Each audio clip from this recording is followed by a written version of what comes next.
Pastor José Priest. Você está pronto? Eu quero que você olhe para alguém ao seu lado e diga: eu não sei você, mas eu sou muito abençoado para andar estressado, ok? Muito abençoado para me preocupar, para ficar estressado. Certo, glória a Deus. Eu quero falar de algo que Deus falou comigo e Ele me deu uma frase. Mas antes de falar dessa frase, porque essa frase Ele já me deu há algum tempo e eu quis pregar sobre isso, mas Ele não tinha liberado ainda, ok?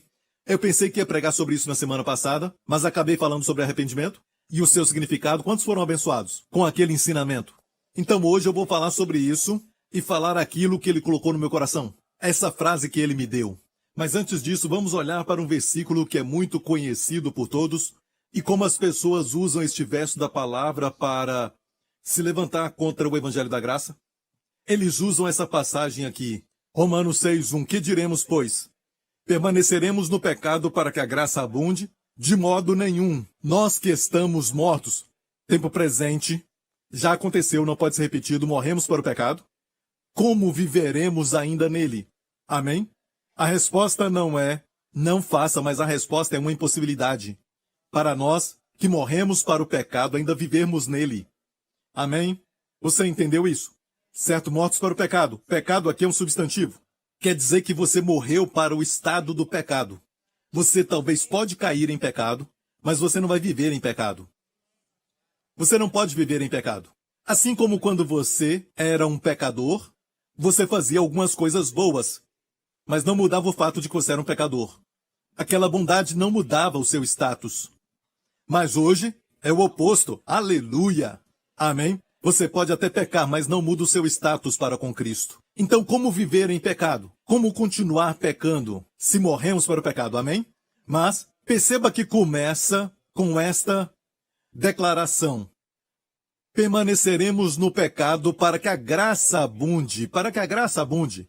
Olha, até mesmo a pregação naquela época não era continuaremos no pecado para que a graça abunde ou não em nós. Não havia questão de que a graça abundaria onde havia pecado. Não é o que está perguntando. A pergunta é: continuaremos? A graça abundou, vamos ficar no pecado? Então, eles sabiam muito bem que a graça abundava. Você entendeu? Certo? Olha, esta frase, na verdade, esclarece para todo mundo, na época de Paulo, que o pecado abundava. Certo? Mas a graça superabundava. E, obviamente, você não escuta essa acusação até o Evangelho da Graça ser pregado. É interessante. Quando você ouve o Evangelho da Graça ser pregado, uma das primeiras perguntas que fazem é Romanos 6:1. Mas se não pregar sobre a graça, ninguém vai fazer essa pergunta. Então, desafiamos a ministros, pastores e líderes. Olha, as pessoas estão fazendo essa acusação contra você? Porque se não estão, será que estamos pregando o Evangelho que Paulo pregava? Porque o que Paulo pregava fez com que fizessem essa pergunta. Amém? E Paulo, obviamente, nunca, jamais defendeu de alguma forma ou aprovou de alguma forma o pecado. De qualquer forma, como um verbo ou substantivo. Ok? Nunca. Mas Paulo estava tão confiante e preparado para essa pergunta que veio a ele em Romanos capítulo 6, verso 1. Mas se você olhar 2 versos anteriores, certo? Se olhar em Romanos 5, você vai ver no final do capítulo, verso 20 diz: veio, porém, a lei para que a ofensa abundasse. Mas onde o pecado abundou, superabundou a graça. Eu sei que eu estou pregando para uma igreja que já me ouviu falar muito sobre a graça, mas às vezes eu tenho que repetir algumas coisas, porque temos milhões de pessoas assistindo, que podem estar assistindo agora. Isso pode mudar a sua vida. Talvez seja a primeira vez deles. Certo, então? Aguenta um pouquinho aí, porque eu vou repetir algumas coisas, porque você já me ouviu falar isso antes. A frase onde o pecado abundou. Onde o pecado abundou é uma palavra diferente no grego do que fala superabundou a graça. Onde o pecado abundou devia ser traduzido onde o pecado aumentou. Onde o pecado aumentou é uma palavra diferente no grego de superabundou a graça, ou a graça abundou muito mais. É uma palavra diferente de pecado abundou. Mas nessa nossa versão e em outras versões, usaram a mesma palavra. Eu prefiro falar onde o pecado aumentou, a graça superabundou. Ok? Olha, Paulo coloca aqui nessa frase uma preposição na palavra abundar. No grego, é a palavra huper, como super. Tem o homem e o super-homem. Pastor Henry.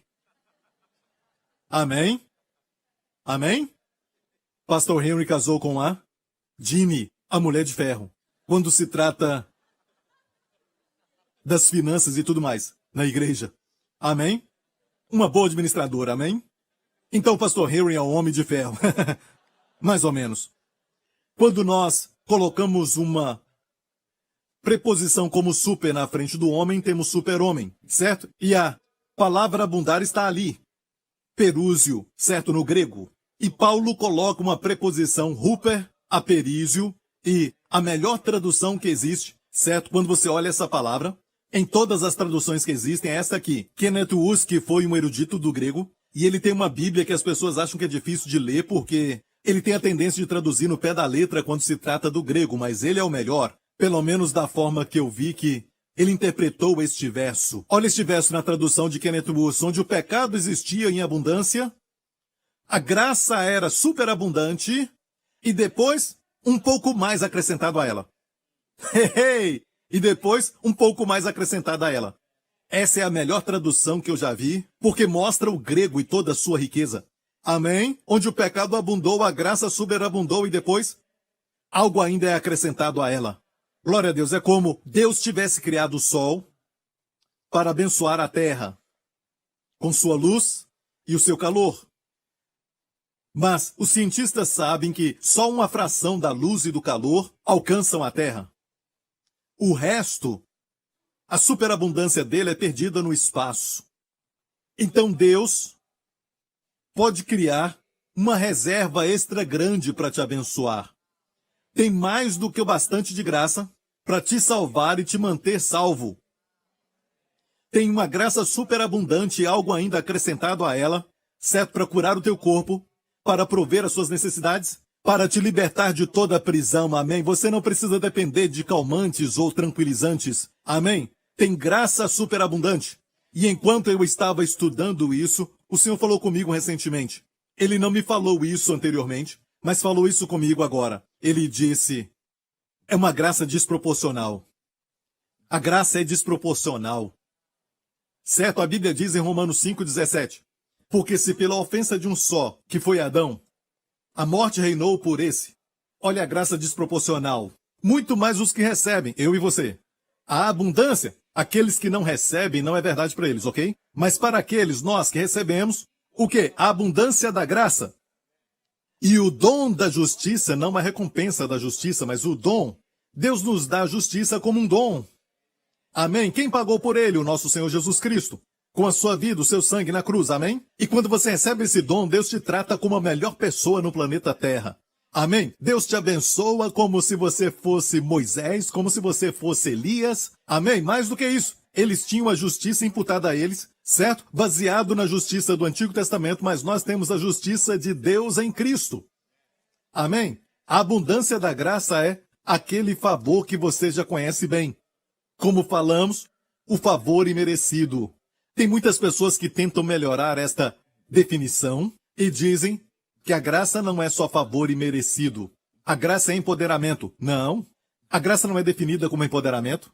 A graça é favor imerecido. Como Paulo descreve, se é pelas obras, então não é mais favor, graça. Se não há graça, não é mais graça. E se é pela graça, não é por obras. Se não as obras, não são mais obras. Amém? Por isso, é o contrário das obras. Performance humana não conquista as bênçãos de Deus. A performance e a obra humana não conquistam a salvação. A performance humana não conquista a cura de Deus. Para o corpo, a libertação e também as riquezas e abundâncias de Deus. Tudo é recebido pela graça, favor imerecido. Favor. Certo? Então a graça é definida como favor imerecido. Agora, ela produz empoderamento. Mas é muito mais do que isso. Ela produz todo tipo de capacitação, carismatas, dons. Amém? Pode chamá-los de dons, empoderamento, mas isso não define o que é a graça. Ok, glória a Deus. Agora, pastor, o que é graça desproporcional? Acabei de falar, certo? É assim. Você acabou de cometer um crime, certo? E você deve ir para a prisão, mas não vai. É como um adolescente que foi encontrado, sabe? Um adolescente que estava roubando uma casa, mas em vez de entregá-lo para a polícia, o dono da casa o adota e faz dele um filho seu. E o dono da casa é um dos homens mais ricos do planeta Terra. O que acontece com ele? Ele agora lucra. Não só é desproporcional, ele tinha que ser punido. Em vez disso, ele recebe algo que ele nunca teve antes. É a graça desproporcional. A Bíblia diz que este dom não é como a ofensa em Romanos 5. É interessante porque essa versão diz que o dom não é como a ofensa. Ou seja, não pode compará-los. É como se dissesse: essa bicicleta não é como uma Lamborghini ou uma Ferrari. Não há comparação, você entende? Olha, a ofensa foi de um pecado. Escute bem, um pecado. O pecado de Adão que trouxe a morte. Mas o dom é por causa de muitos pecados que resulta na justiça. É o que diz Romanos 5. É desproporcional. A graça é completamente desproporcional. Deus falou ao meu coração sobre a graça desproporcional. Olha, eu comecei a enxergar tudo diferente. Alguns textos que eu já tinha lido, já tinha pregado sobre eles, mas, igreja, nós, sabe, praticamente, como eu disse antes, Deus pegou todos nós e nos mergulhou no oceano da graça e pensamos que é só isso. Certo? Ele quer nos levar mais fundo. Nos afogarmos no oceano da graça, amém? Então precisamos aprendermos mais e mais até a volta de Jesus, glória a Deus, e eu creio que vai ser em breve. A vinda dele está próxima, amém? E eu creio que a igreja vai chegar lá, e a Bíblia diz que o último inimigo a ser colocado debaixo dos nossos pés, ou de Jesus, a Bíblia diz, às vezes de Jesus, às vezes do nosso, certo? É o mesmo. Somos o corpo de Cristo, o último inimigo vai ser a morte. O último inimigo vai ser a morte. E vamos viver num mundo quando nunca mais vamos morrer. Não vamos mais morrer. A morte é um inimigo para Deus. Deus não queria que o homem envelhecesse, ou tivesse doenças, ou sofresse alguma coisa no seu corpo físico. Deus não queria que o homem morresse. Então, assim como você odeia o pecado, você deve também odiar doenças. Você deve odiar, assim, enfermidades. Você também deve odiar pobreza. E você deve odiar a morte. Porque tudo isso é inimigo de Deus. Certo, Deus não queria que o homem envelhecesse, morresse. Certo, Deus não quer que o homem sofra de pobreza. Amém? E o evangelho é a resposta. Olha, eu não disse que o que a igreja ensina é a resposta. Eu disse que o evangelho é a resposta. Certo? As igrejas ensinam coisas diferentes. Devemos ensinar o evangelho. E por isso eu tento mostrar as escrituras da melhor forma para que você saiba que é o evangelho que Paulo pregava. Aleluia! E não é incrível, igreja, que todos nós, olha para nós, somos todos diferentes.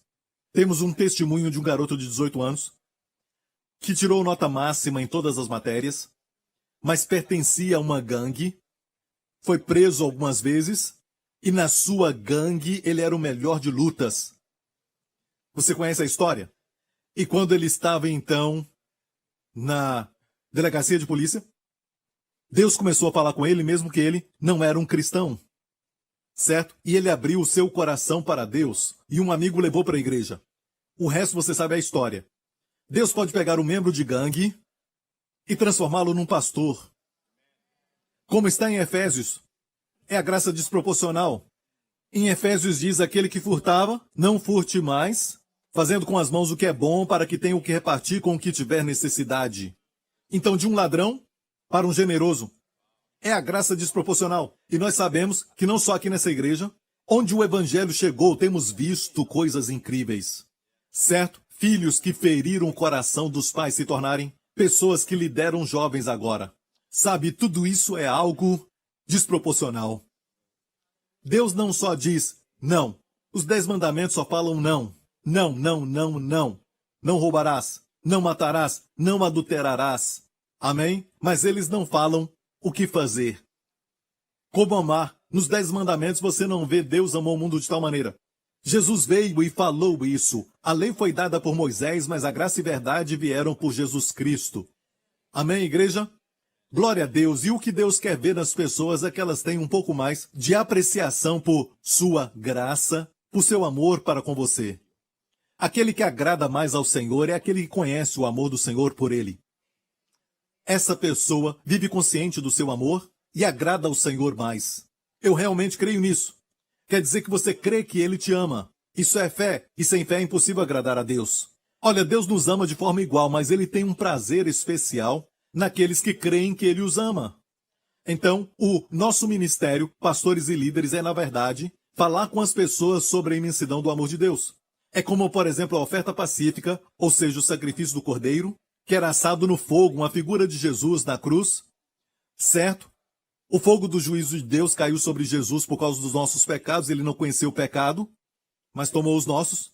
Amém? E agora, o sacerdote pegava o cordeiro e a carne daquele cordeiro, a carne do peito, certo, que fala do amor, ele alimentava o povo.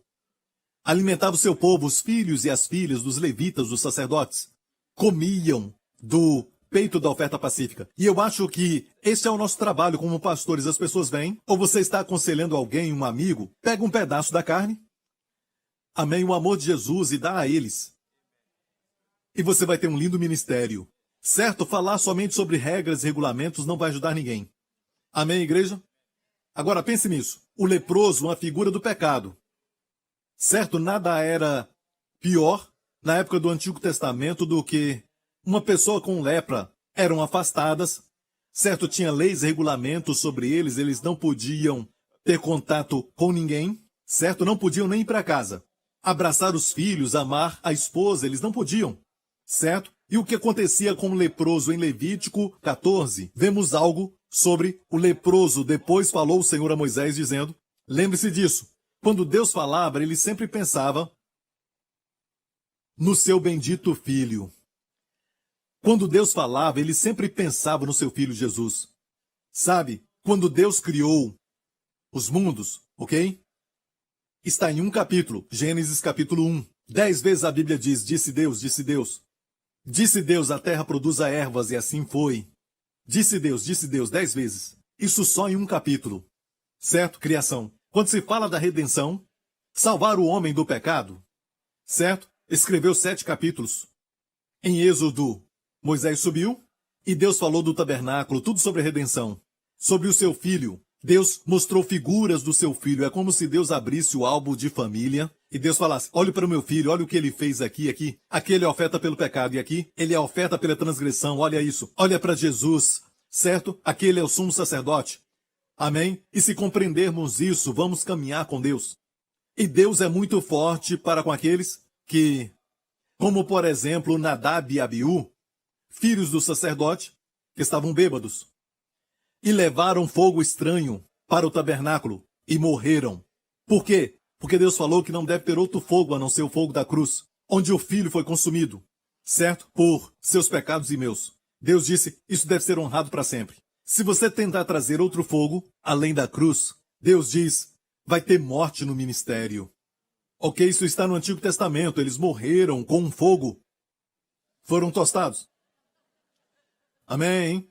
Isto mostra o ciúme de Deus por seu filho, e isso é a mão de Deus. Mas olha para o Novo Testamento, a voz do Pai, quando os 3, Pedro, Tiago e João, subiram com Jesus no monte, e então apareceram para ele Moisés e Elias. Então, o nosso amigo Pedro ficou distraído por causa de Moisés e Elias, a primeira vez que viu seus heróis do judaísmo, podemos falar, certo? Na época existia o judaísmo, que era a religião. Amém? Era o caminho para Deus, mas Jesus veio e trouxe a graça. E agora Deus fala em Hebreus 6 que devemos deixar os rudimentos da palavra, certo? Que é o judaísmo, e sigamos para a perfeição, que é o evangelho.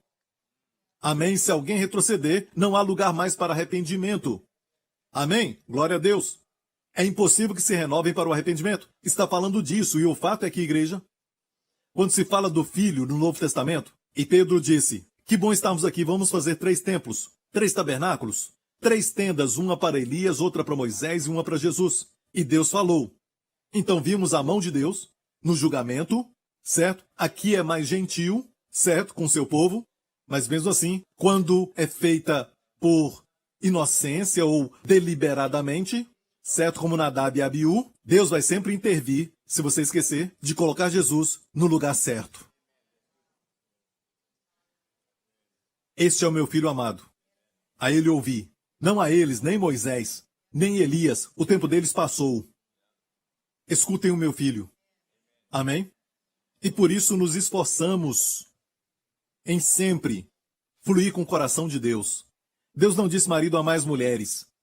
mas disse amai as mulheres como Cristo amou a igreja. Ele coloca Cristo bem no centro de qualquer relacionamento conjugal.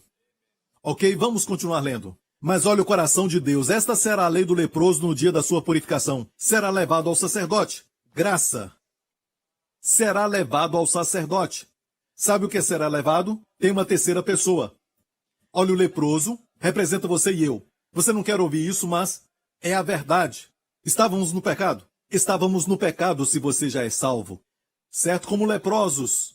Amém? Estrangeiros para com as bênçãos que estavam sobre Israel e a igreja. Amém? É a verdade. Estávamos perdidos. Será levado ao sacerdote. Não tem nem nome. A pessoa que leva não tem nome. É o Espírito Santo. O Espírito Santo não atrai atenção a si mesmo. Ele atrai atenção para Jesus. Amém? Se não formos levados, não podemos ir. Se não fôssemos levados, não iríamos para Jesus. O fato de sermos salvos, bem-aventurados os olhos que veem e os ouvidos que ouvem, porque o que adianta o homem ganhar o mundo inteiro, Jesus disse, e perder a sua alma? Hoje as pessoas procuram coisas e não a Cristo. E eles pensam que encontraram o significado da vida, quando no final eles ficam com o coração vazio. Um grande vazio. De uma alma que não se satisfaz. Porque Deus te criou para Cristo. E tem um vazio no seu coração do tamanho de Jesus. Igreja, o leproso era levado. É a graça ao sacerdote. E olha o que ele fazia. E o sacerdote sairá fora do arraial. Ei! O sacerdote, a graça, sairá fora do arraial. Amém? Jesus desceu da glória do céu e veio até nós. Amém? Ele deixou a sua glória, ele deixou o arraial. E veio a nós. Amém?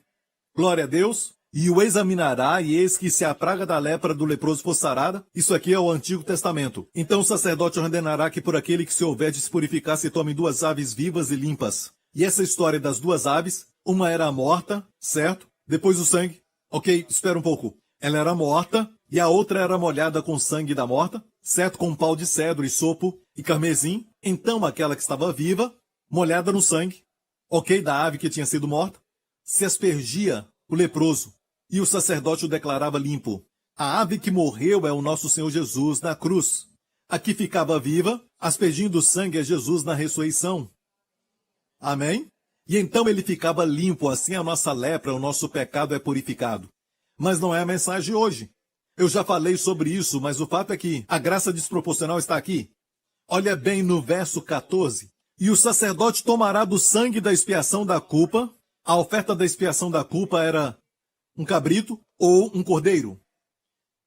Certo? O sangue da expiação da culpa e o porá sobre a ponta da orelha direita daquele que tem de purificar-se, certo? A orelha daquele que tinha que se purificar sobre o dedo polegar da sua mão direita e no dedo polegar do seu pé direito. No polegar. Dedo polegar.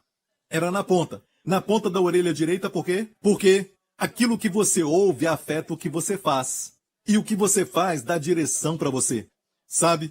Como Margaret Thatcher disse, você semeia um pensamento, semeia uma palavra, e a palavra se torna um hábito.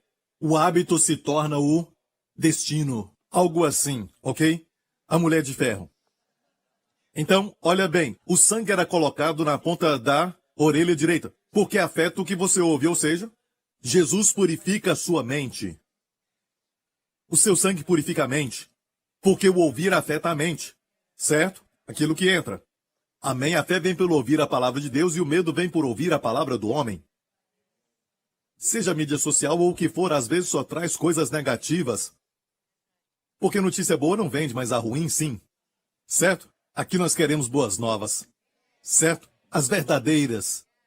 Amém? E o fato é que o sangue era colocado ali e também era colocado no polegar direito, uma figura da obra do homem, o seu trabalho, e também no dedão do pé direito, seu caminhar. Ok? Tudo isso é tocado pelo sangue de Jesus. E aqui era representado. Não se esqueça, era colocado no leproso. E o que acontecia depois que o sangue era aplicado ali? Vamos ver no verso 17, o restante do azeite, agora ele tem óleo nas mãos, que representa o Espírito Santo. Na Bíblia, o óleo representa o Espírito Santo. A unção, o Espírito Santo. E o restante do azeite que está na sua mão, o sacerdote porá na ponta da orelha direita. Quer dizer o quê? Que o óleo ficava em cima do sangue.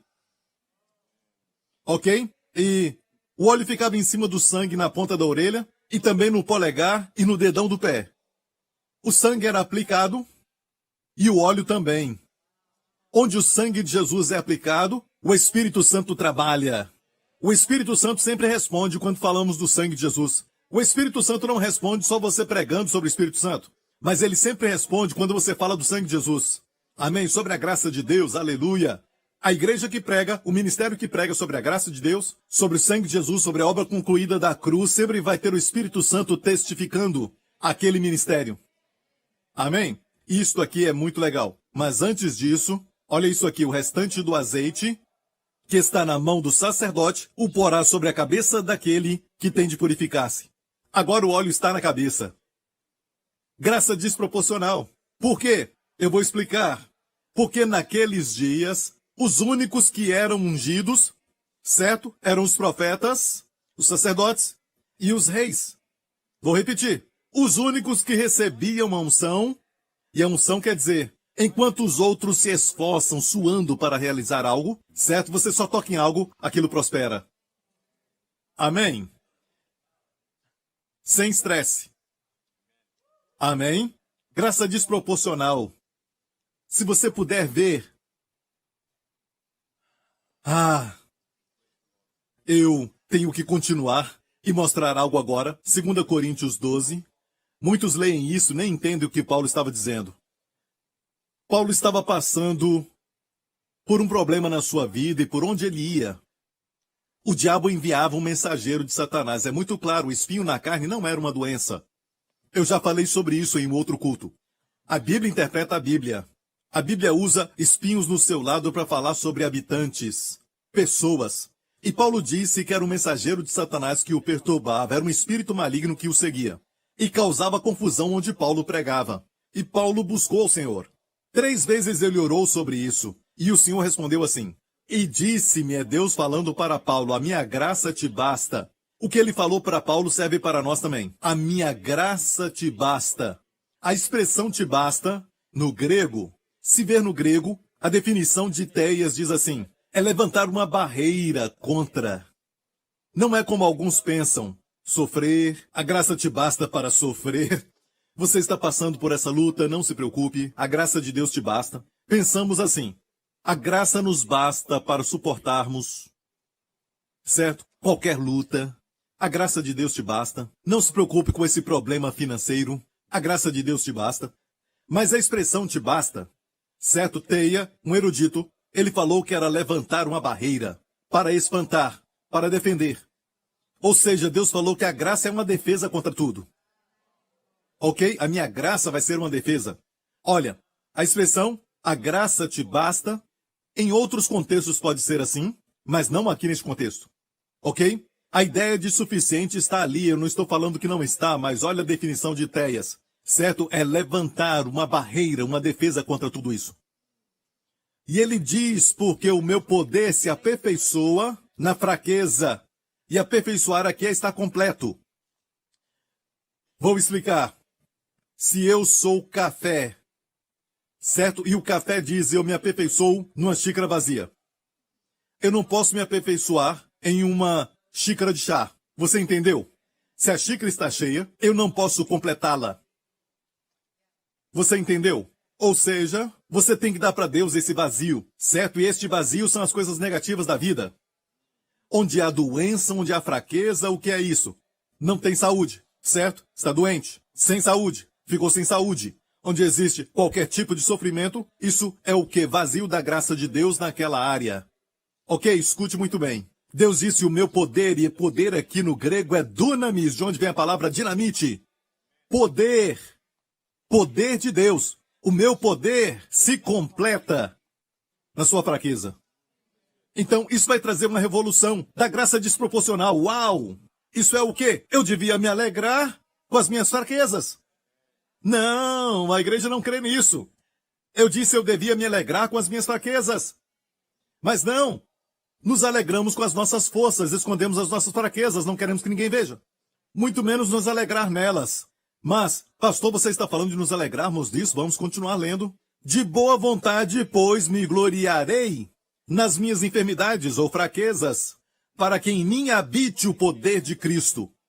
E o poder de Cristo aqui é a dinamite de Cristo, o poder de fazer milagres. Habite, a palavra habite aqui no grego, é construir uma tenda sobre. O poder de Cristo vai fazer uma tenda sobre você. Quando? Quando você se gloriar nas fraquezas. Não diz que acontece com todo crente. Não diz que acontece com toda pessoa. Nas ruas, lógico, não quer dizer que aplica a eles, mas para quem é salvo. E também não é para todos. Paulo teve que ter essa revelação para que o poder de Cristo estivesse sobre ele. Certo? Tem que fazer o quê? Por isso sinto prazer, ou seja, quantos podem se alegrar? Me gloriarei no quê? Nas minhas forças? Minha inteligência? Na minha aparência? Minhas habilidades e talentos? É o que fazemos, não é? Mas ele não. Então o que temos que fazer é que temos que olhar para dentro. Para a nossa vida, certo? Examinar o coração e dizer, Deus, nem vai demorar. Mostra a minha fraqueza. Não vai demorar. Se você é casado, vai ser mais curto ainda. E naquela área onde está a sua fraqueza, certo? Talvez você tenha um problema de pornografia. Talvez você tenha um problema de temperamento. Talvez são os dois, porque os dois caminham juntos. Talvez o seu problema é comer muito. Tem muitos problemas por aí. Tem pessoas que, por exemplo, gostam de se cortar, de se machucar. Seja o que for, você sabia que geralmente naquela área tem graça superabundante? Se o homem que assiste pornografia, por exemplo, bem, pastor Prince, não fala isso, tem que falar que tem que se arrepender. É o que eles têm ouvido e continuam fazendo. Por isso ensinamos, por muitos anos, que quem fuma deve dizer, Senhor, eu recebo agora a tua superabundante graça. Agora mesmo, eu sei que isso é uma escravidão, mas você deve confessar. Você tem que reconhecer que isso é um problema. Senão, não vai receber. Se não tem problema receber o quê? Você está cheio, como ele vai te encher? Isso é muito profundo. Se o copo está cheio, como enchê-lo? Tem que reconhecer a fraqueza. Antes de receber a graça superabundante, mas onde a graça está abundando na sua vida agora? Onde ela está fluindo na área da sua fraqueza? Se tivermos olhos para ver. Olha, até na área de cura. Se você tem um problema e você diz, eu tenho um problema de coração. Coloque a mão no coração e diga, Pai, eu recebo a superabundante graça no meu coração. Porque esta área de enfermidade, esta área de fraqueza vai ser onde a sua graça vai ser aperfeiçoada. Se você só se gloriar nisso, se alegrar nisso. E se você pensar, uau, quanto mais fraqueza tenho, mais eu me qualifico para quê? Pela graça superabundante. Amém. Você entendeu, igreja? Isso elimina todo medo. Amém? Eu já disse antes, mas vou repetir, porque o seu pastor é a mesma pessoa todo ano. O seu testemunho não muda. Então eu sempre conto a minha história de quando eu estava no colégio. Não era no primário, mas era no colégio. Quando eu estava lá, eu gaguejava. E era uma grande classe. As garotas riam, eu ficava vermelho. E aquele professor sempre chegava e me fazia ler. Só pelo puro prazer de me ver ficar vermelho. E as garotas rindo, ele era malvado. Eu o vi não muito tempo atrás. E ele está muito mal. Não envelheceu bem, sabe?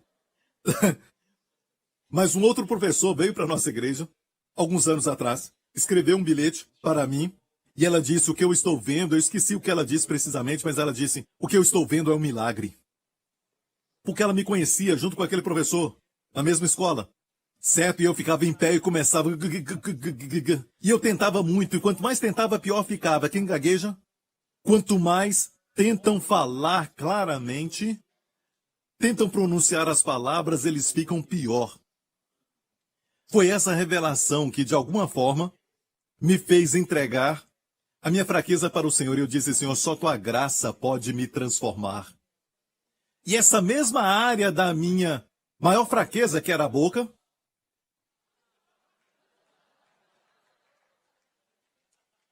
pela graça desproporcional, hoje eu estou usando muito a minha boca. Eu não estou falando de comer comida, estou falando... Amém? E vidas, milhões abençoados no mundo inteiro. Certo? Por causa desta grande, mas bonita boca. Amém? Sabia que a Bíblia diz, abre bem a tua boca e a encherei? No livro de Salmos. Eu tenho uma boca grande, aleluia! E recebo muitas bênçãos, amém? Olhe para alguém e diga, você tem uma boca grande também, você vai receber muitas bênçãos, amém? A minha é pequena. Como vou abrir e receber se Deus quer enchê-la? Olha, a graça desproporcional é assim, cuidado, cuidado, porque naquela área, amém, vai ser onde a graça superabundante vai fluir ali. Você diz, pastor, meu problema é na mente, eu não concentro. Eu conheço algumas pessoas que eu tenho inveja delas, as pessoas da minha classe, eu tenho inveja de pessoas que conseguem se concentrar, mas eu não consigo. E ninguém sabe disso, eu fico deprimido, pastor. Tenho pensamentos terríveis. Agora mesmo tem graça superabundante na sua mente. Se você só receber, quem sabe num dia desses, olha, a sua mente vai se tornar bem. E uma outra área que eu falo por experiência, porque eu já passei por isso. Sabe, eu só via imagens ruins. Eu pensei que eu tinha cometido pecado imperdoável. Certo, mas hoje eu uso referências e eu nem uso anotações. Tudo pela graça, não é minha habilidade. Certo? É a graça. E eu recebo ilustrações na minha mente, também versos, certo? Que eu nem tinha preparado anteriormente, e ele só vem. É a mesma mente que passou por esses problemas porque o diabo lançava imagens ruins e falava que eu tinha cometido pecado imperdoável. Isso está no meu livro Destinados a Reinar, certo? Essa história. A minha mente era essa outra área. Eu tinha muitas fraquezas. Não dá nem para contar todas. Amém? E se você só se gloriar, não se gloriar nas fraquezas mesmo, mas por causa da graça que vai fluir naquela área. Então, a minha fraqueza é algo que me qualifica para a graça. Eu não mereço, porque a fraqueza não conquista nada. A força sim, o talento também, mas a fraqueza não. E nos torna um candidato, aquela área nos torna qualificados para a graça de Deus. Olha, não saia daqui dizendo, porque Paulo também falava isso. E as pessoas falavam, você está dizendo, certo, onde tem o pecado, a graça superabunda, então vamos pecar. Isso é ridículo. Não falamos isso. Não vamos te falar, você não tem nenhuma fraqueza. Então corta agora o seu dedo, para que a sua fraqueza seja de carregar coisas. Para você poder ver o poder de Deus nessa mão. Sabe como ridículo isso soa? Estúpido! Eu sei que não devo falar isso, mas... Estúpido! Pastor Prince, eu não fico doente, pastor. E as pessoas dão testemunho de como elas sentiram calor do poder curador de Deus. Eu vou pegar uma doença para eu experimentar o prazer da sua presença curadora. Estúpido! Não é? Você não precisa de nada disso. Basta viver e as fraquezas vão chegar. Se você não conhece a sua fraqueza, pergunte para sua esposa. Deus nos dá esposas para nos manter humildes. E Jesus ser o centro. Agora é muito tarde, você já casou. Você achou que seria bom, mas... Glória a Deus, amém? Você não se alegra com a graça desproporcional? Vou te mostrar algo lindo do Antigo Testamento para terminarmos. Mas vamos ver o verso 10. Por isso sinto prazer. Olha, por isso sinto prazer. Sinta prazer, ok? Isso é muito sério. Olha, isso aqui é muito sério. Quem não é espiritual vai ler isso e dizer, esse cara é masoquista. Não é. É a sabedoria de Deus. Vamos ler. Por isso sinto prazer nas fraquezas, nas injúrias, nas necessidades, nas perseguições, nas angústias, por amor de quem? Por amor de Cristo. Porque quando estou fraco, então sou forte. Quando você é forte? Então você é forte. Mas a ideia é o quê? Deus quer nos ver fortes. Mas quando você é forte? Quando você está fraco. E o que acontece quando você está fraco? O poder de Deus se aperfeiçoa. Isso atrai a graça de Deus para essa área da fraqueza. Olha, hoje no mundo, especialmente para aqueles que têm problemas financeiros e tudo mais, está aqui necessidades. Tem 5 coisas aqui. E 5 é o número da graça. Certo? 5 coisas aqui. Temos fraquezas, temos injúrias. Quem passou por injúria? Na escola, no trabalho ou em casa, na família, porque você é um crente. Certo? Se alegre. Olha bem o que Jesus disse. Que quem te persegue por amor do seu nome, se regozije. Porque grande é o seu galardão no céu. Olha bem, não é que você só vai receber no céu. Grande é o seu galardão no céu, quer dizer que o céu vai providenciar para você um galardão. Então todos nós vamos ser perseguidos. Vão nos chamar de santarrões e vamos dizer, você está certo. Eu sou um santo porque Deus é santo. Amém? Ser chamado de santo não é algo ruim, ok? Hoje, ninguém sabe o que é ser santo. Santo quer dizer saudável, completo, integrado.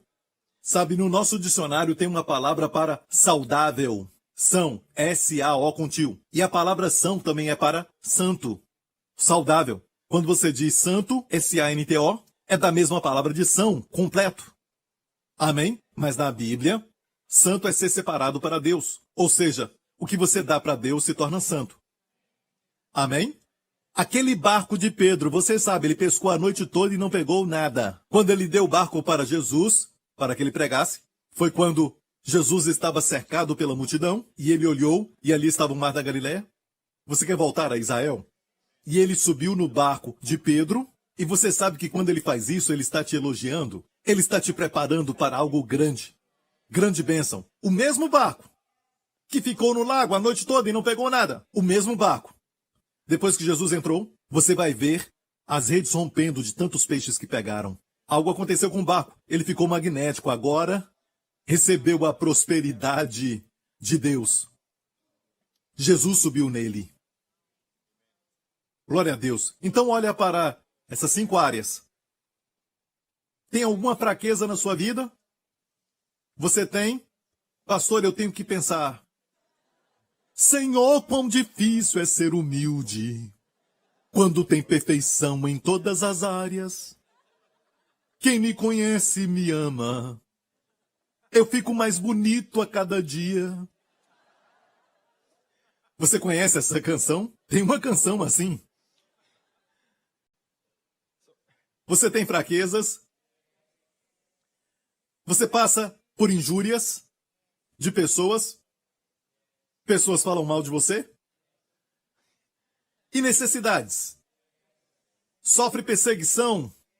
Você passa por angústias? Você é angustiado? Isso foi bem alto. Tem alguém aqui muito angustiado. Quando estou fraco, então sou forte.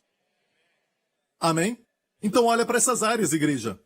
Olha para essas áreas onde os negativos estão. O poder de Deus chega ali. E quando o poder de Deus chega, pum! Explosão. Amém? Mas em vez disso, cobrimos as nossas fraquezas. Amém? Nós sempre estamos mostrando o nosso melhor lado. E a verdade é que, onde a graça está, a graça é atraída pela fraqueza e depois ela superabunda.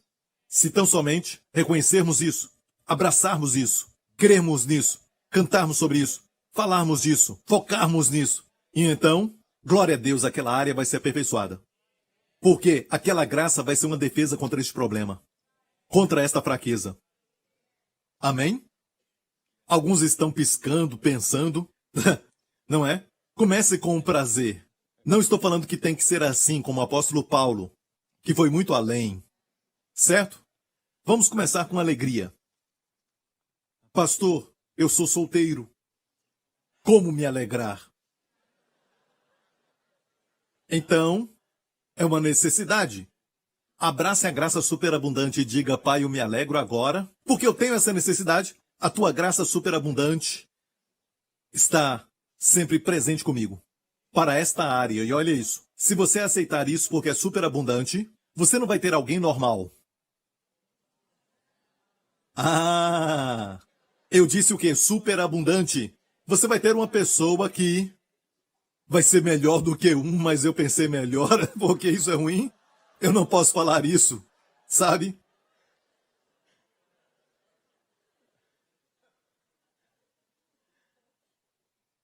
Você entendeu? Não vai ser alguém normal. Mas o problema é que nos ensinaram que estas áreas, temos que ter vergonha delas. Dessas áreas, sabe? Mas a morte de Jesus e sua ressurreição mudou tudo.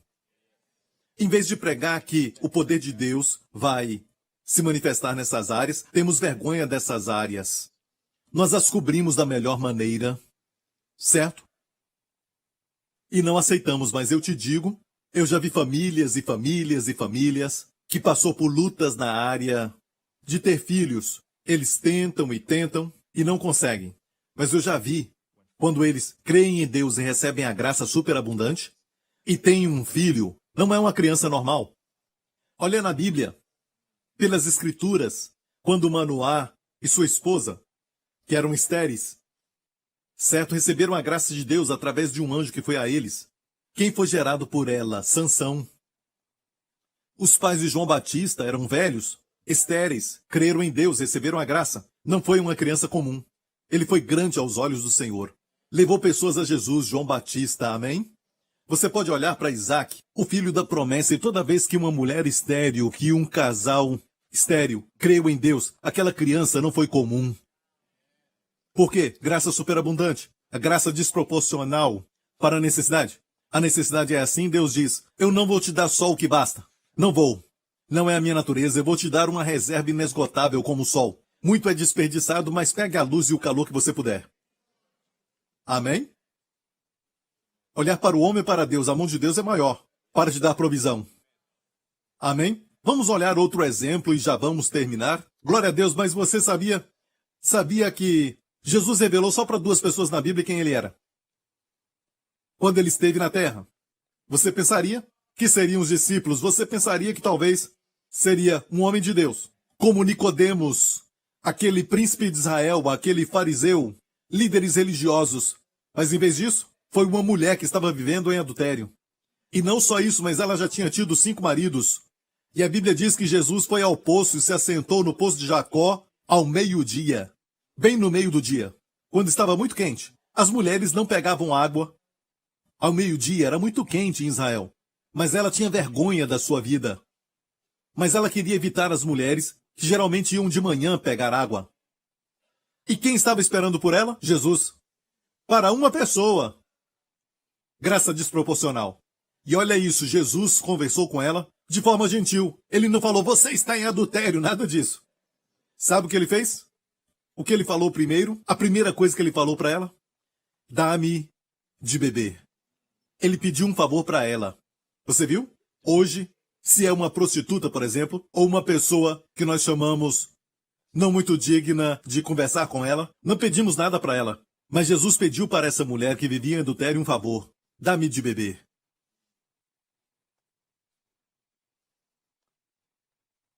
E, enquanto falava com ela, por causa do tempo, ele disse assim, a mulher disse-lhe, eu sei que o Messias, que se chama o Cristo, vem. Quando ele vier, nos anunciará tudo. Jesus disse-lhe, eu sou, eu que falo contigo, eu sou. E olha bem, no original, ele não fala justamente isso. Olha bem que esse texto que está aqui não está no original. Foi colocado pelos tradutores para ajudar, mas às vezes atrapalha. O que Jesus disse foi isso. Ela disse, quando o Messias vier, o ungido, quando ele vier, ele vai nos mostrar tudo. Jesus disse, mulher, eu o que falo contigo, eu sou. Eu o que falo contigo, sou. Foi um afirmativo. Sou, eu sou. Lembra de Deus na sarça ardente? Moisés perguntou para ele. Quando o povo de Israel perguntar, quem te enviou? Qual o teu nome, Senhor, para que eu fale para eles? Deus disse, eu sou o que sou. É um cheque em branco. Se você está doente, eu sou o que cura. Eu sou a tua cura. Amém? Se você é pobre, sem recursos, eu sou o teu banco. E quando vemos algumas coisas acontecerem no mundo, certo? E ficamos abalados, escute isso, nos mostra onde está a nossa confiança. Alguns confiam em Deus quando tudo está indo bem. Confiamos em Deus. Então, quando tudo sai do seu devido lugar, certo? E as coisas estão sendo abaladas, em quem confiamos? Será que confiávamos no Senhor? Ou confiamos na nossa companhia, na nossa empresa? Não olhamos para nação alguma. Olhamos para o Senhor. Israel chegou a um lugar onde ela está quase abandonada por seus amigos. A Bíblia mostra isso em suas profecias. O dia virá que ninguém vai ajudar e ela vai clamar: Baruch rabá Hashem Adonai. Bendito é o que vem em nome do Senhor. Invocarão o nome do Senhor. Bem, ele vai vir. Amém, a Bíblia mostra isso. E ele vai libertar Israel. Essa nação de Israel, mesmo estando agora em trevas, mesmo estando cega, certo? Ainda é amada por Deus. É uma nação eterna. Ok? É uma nação eterna. Onde estão os romanos? Se foram. Eram fortes. Acabou. Se foram. Os gladiadores se foram. Certo? Onde estão? Mas o povo judeu continua por aí. E tem uma influência desproporcional na vida deles, para o bem ou para o mal. É uma unção desproporcional sobre eles. Alguns dos melhores, sabe? Inventores, pessoas que descobriram grandes coisas na ciência, foram judeus. O homem mais jovem, mais rico do mundo hoje é um judeu. Tudo isso não é só porque eles são inteligentes. Não, qualquer um podia ter inventado o Facebook. Mas não fizeram. Deus deu essa graça desproporcional para o seu povo. E tem uma razão para isso. E por isso Satanás os odeia tanto. Foram instrumentos para mostrar essa graça desproporcional e inventarem vacinas, como a poliomielite, certo? E muitas outras. Temos uma dívida para com eles, porque, escute isso, ok? Quando Deus olha para a terra, ele só vê 3 grupos de pessoas: judeus, gentios e a igreja. Judeus, gentios. Você é chinês, americano, você é gentio. Certo? Se você não é judeu, você é gentio. Então é judeu, gentio e a igreja. E a igreja é feita de quê? Judeus e gentios salvos. Tem uma identidade especial com Deus. A igreja, glória a Deus, glória a Deus. Olha, vamos ver um texto agora que está em Josué, capítulo 20. Falou mais o Senhor a Josué dizendo: fala aos filhos de Israel dizendo: apartai para vós as cidades de refúgio, certo? De que vos falei pelo ministério de Moisés, para que fuja para ali o homicida que matar alguma pessoa por engano, ou seja, foi um acidente, não um homicídio culposo, não foi a intenção matar, certo? Mas um acidente, certo? Foi sem querer, ou por acidente, como por exemplo, está cortando árvore, o machado escapa, e então mata uma pessoa por perto. Bem, Deus então estabeleceu uma provisão naquela época, sob a lei. Não estamos mais sob a lei, mas tinha essa provisão para esse tipo de coisa. Deus falou para Israel, quando entrar na terra, para escolher 6, diga 6, 6 cidades de refúgio para esse tipo de crime. Alguém matava, mas não era por querer, era só um acidente, um homicídio, certo? Alguém morria, era homicídio, mas não era culposo.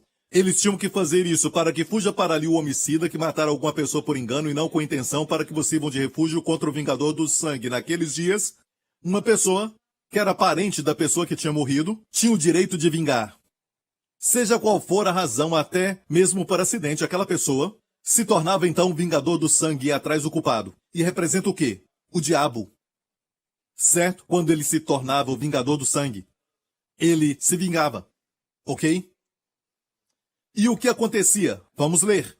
E fugindo para alguma daquelas cidades, eram 6 cidades, porciar a porta dela, e exporá sua causa aos ouvidos dos anciãos da tal cidade, então tomarão consigo na cidade e lhe darão lugar, para que habite com eles. E se o vingador do sangue o seguir, não entregarão na sua mão o homicida, porquanto não feriu a seu próximo com intenção e não o odiou antes. Então, olha isso, ele habitaria naquela cidade, a cidade dos sacerdotes, porque aquelas cidades eram governadas pelos sacerdotes, ok?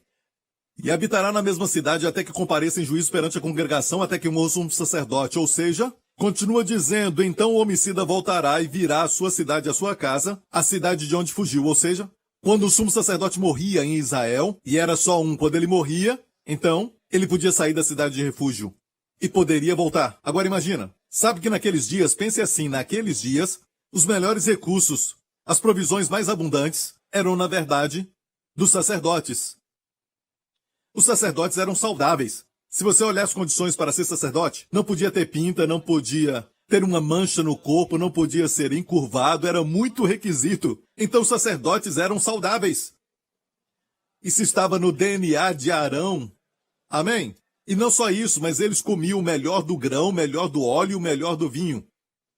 Toda vez que alguém levava um sacrifício, aquele sacrifício era morto e era colocado, então, no altar. A oferta pacífica, por exemplo, o sumo sacerdote e os sacerdotes que estavam com ele pegavam carneiro assado para os seus filhos e filhas. Era para eles. Eles podiam comê-lo. Comiam do melhor, tinham as melhores roupas, ok? E não só isso, acima de tudo, eles tinham o melhor relacionamento com Deus. Eles eram responsáveis por ensinar Israel as leis, os mandamentos, os caminhos de Deus naqueles dias. Então as pessoas, quando olhavam para eles, queriam ser também sacerdotes. Mas se não fosse da família sacerdotal, não poderia. Mas olha este homem que era homicida. Ele fugia para a cidade de refúgio. E olha bem, ele fez as cidades de refúgio acessíveis para Israel. Olha o mapa de Israel aqui. Preste atenção neste mapa. E os pontos vermelhos ali são as 6 cidades de refúgio, dos 2 lados do Rio Jordão. O Rio Jordão é essa linha que está no meio, certo? E você vê que era acessível. E estavam em uma montanha, todas elas estavam em uma montanha. Ou seja, Jesus, que é a nossa cidade de refúgio, é acessível. Amém? Fácil de encontrar. Na verdade, ele nos encontra. Mas olha, era muito acessível e olha bem, eles moravam ali e comiam o que o sacerdote comia.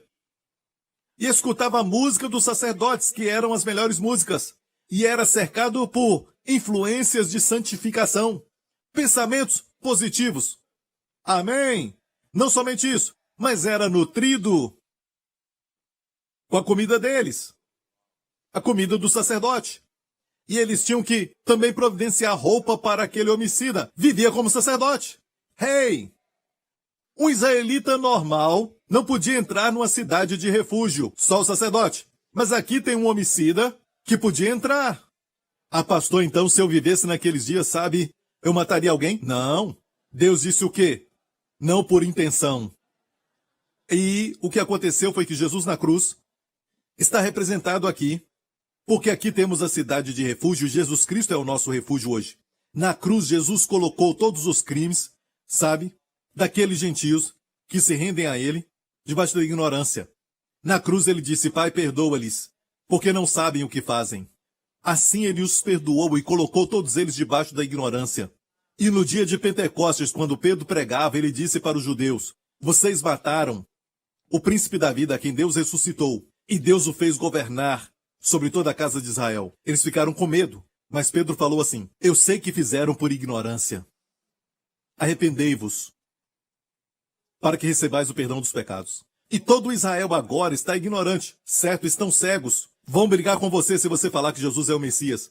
Amém? E por isso eles estão sofrendo já por 2000 anos. Mas o dia chegará e todos eles serão salvos. Amém? Mas enquanto isso, ok? Eles estão mantidos por Deus no lugar de refúgio. Está me ouvindo? Agora escute bem, eu e você, como Israel, estamos agora em Cristo, a cidade de refúgio. Nós somos culpados.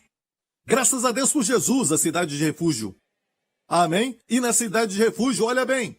Glória a Deus, estamos lá, desfrutando de tudo do melhor que Deus tem, o melhor do grão, o melhor do óleo, o melhor do vinho. Mas quando o sacerdote morria, tinha que sair da cidade e voltar para aquela vida miserável. Mas não. Por isso o tipo nunca se compara com aquilo que é a substância. Jesus Cristo vive pelo poder da vida eterna. E porque ele vive para sempre, igreja, vamos estar com ele para sempre. Aleluia! Amém? Agora, para terminar, quero te mostrar um vídeo que é muito curto. Então, olha isso, assista. Demorou alguns anos, porque eu sonhei muito em ver isso que você vai ver no vídeo. Isso aqui é um vídeo computadorizado, que está há tempos no meu coração. Eu queria tanto isso, certo? E porque eu não tinha isso, eu tenho usado ilustrações fisicamente. Mas o que você vai ver é um homem que leva a oferta pelo pecado, certo? A oferta queimada. ou a pacífica, qualquer uma delas, ao templo, ok? Ele traz a oferta porque ele pecou. E o sacerdote examina o cordeiro. Você se alegra que Deus não te examina, mas examina o cordeiro? Amém? Depende do cordeiro, não depende de você. É óbvio porque você foi lá. Ele examina e depois impõe as mãos sobre o cordeiro. Você vai ver isso agora. O pecado do homem é transferido para o cordeiro. Depois a justiça do cordeiro é transferida para o homem. Foi o que aconteceu na cruz. Nossos pecados foram transferidos a ele, ele morreu por isso, e a sua justiça foi transferida a nós. Amém? Deus o tratou como nós e nos trata como ele.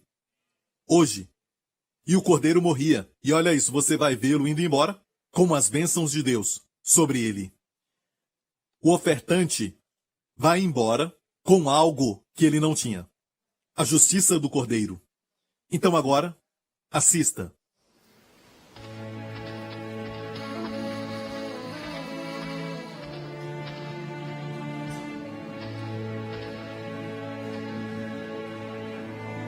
O sacerdote examina o cordeiro.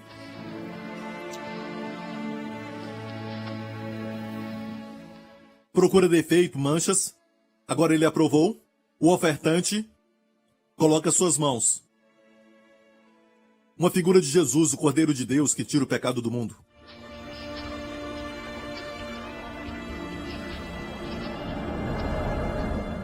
Os seus pecados foram transferidos ao Cordeiro. A justiça do Cordeiro agora é transferida ao ofertante.